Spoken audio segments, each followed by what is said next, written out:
تاریخچه نقره. تا حالا فکر کردی چرا یه تیکه فلز براق میتونه کل تاریخ بشر رو تغییر بده؟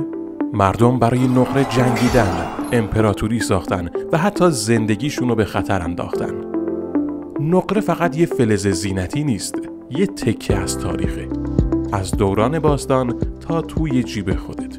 بیا با هم بریم ببینیم نقره دقیقاً چی بود، چی هست و چی میتونه باشه. نقره یکی از اولین فلزاتی بود که بشر کشفش کرد.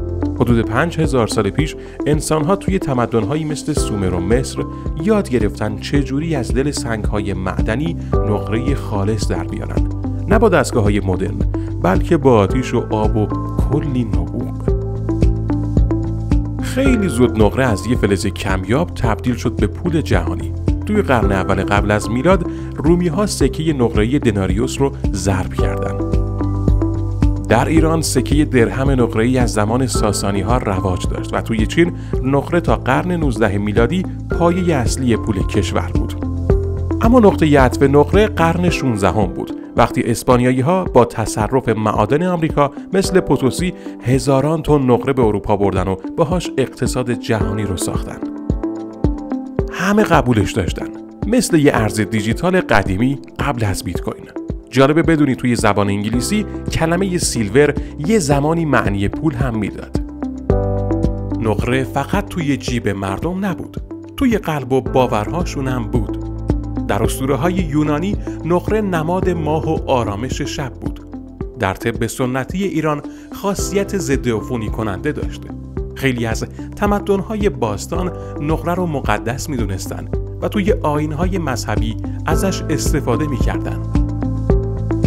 نقره هنوز همه جا هست، فقط کمتر دیده میشه. مثلا همین گوشی موبایلت به ظاهر کوچیکه اما حدود 0.2 گرم نقره توشه.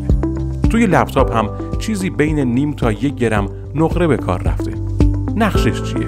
انتقال سریع و دقیق جریان برق بین قطعات، چون نقره بهترین رسانای الکتریسیته هسته. توی پنل‌های خورشیدی هر پنل بین 15 تا 20 گرم نقره داره. نقره کمک میکنه نور خورشید به برق تبدیل بشه بدون اتلاف انرژی.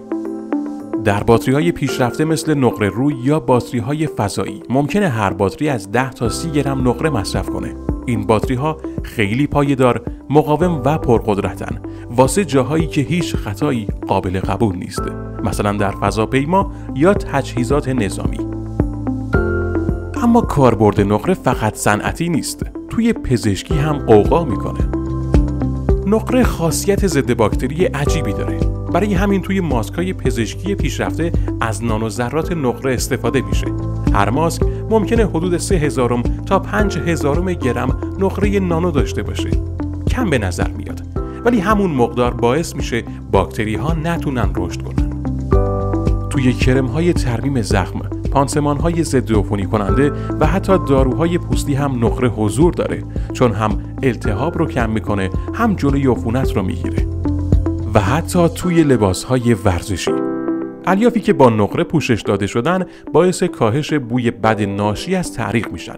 توی هر تیشرت ورزشی آنتی باکتریال ممکنه بین 2000 گرم تا 5000 گرم نقره نانو استفاده شده باشه. نقره واقعاً همه جاست، از موبایلت تا ماسکی که میزنی و یا لباسی که میپوشی. این یه فلز ساده نیست، یه داستانه.